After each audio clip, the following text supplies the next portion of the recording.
We are so happy to have Pete Hughes here today. He was instrumental in founding the Parsons Area Community Foundation in 1995. What was the catalyst for this? Well, that has an interesting answer, Ann. There was a lady who lived here before your time by the name of Harriet Wrench. She was a native of Parsons, well known in the community, was a teacher for a good many years among other things. And when she died, she left her estate, or at least the estate that I heard about, to an aunt who lived in the state of Washington. This aunt was independently wealthy, and as I say, in her 80s, so she was well along. She didn't need this support in any way. The support was around $350,000. If we'd had a community foundation, and I'd heard about that and read about it, but we didn't have anything of that kind, it would have been a wonderful place for Miss Wrench to leave her money, and she would have been interested to do it because she was community minded. As it was gone. So that was a motivation for establishing our Parsons Community Foundation. And I would like to add too that I talked with the local attorney, Dick Dirth, who was also a native of Parsons, and told him what was on my mind, and he gave all the expertise needed to establish a foundation which legally is out of the ordinary, and that's how the foundation got started. Has there been a surprising contribution since this was started? I'm glad you asked that question, because the answer is absolutely yes.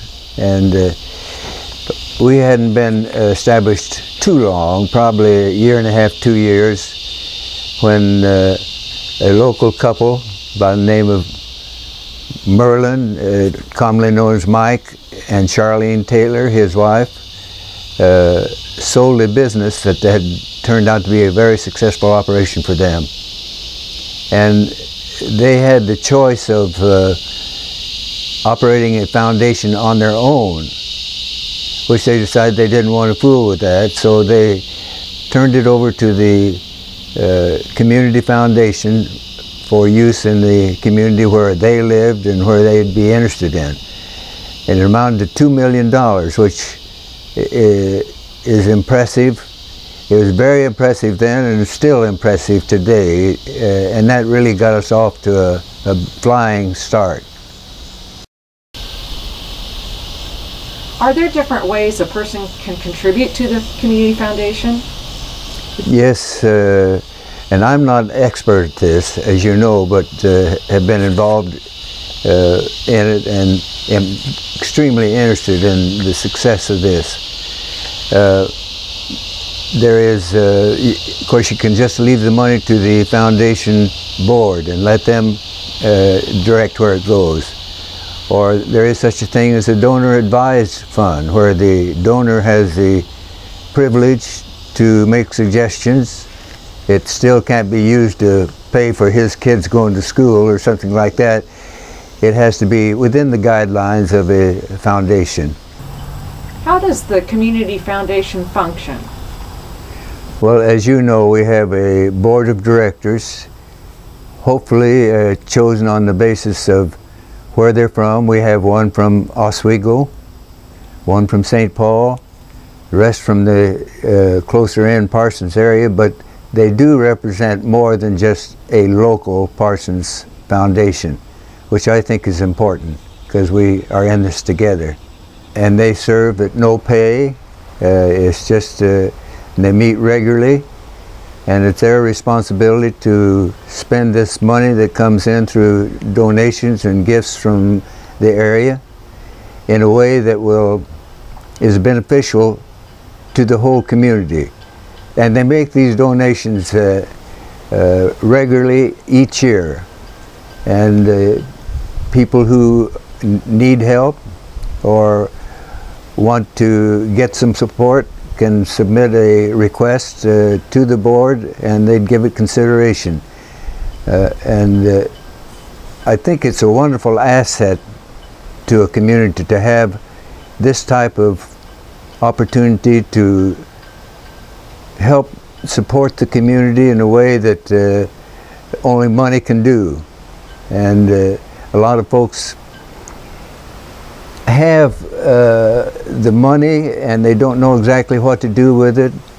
This is an opportunity, and we have found this to be true, that if they can give to the community foundation and let it be used for the benefit of the entire area, they'll be happy, the donor will be happy, and so will the community. How have you seen the Community Foundation received by the public since its inception? Well, I think that's a good question, because when we first started, people really were not familiar with it. It was new to this community and new to a lot of communities.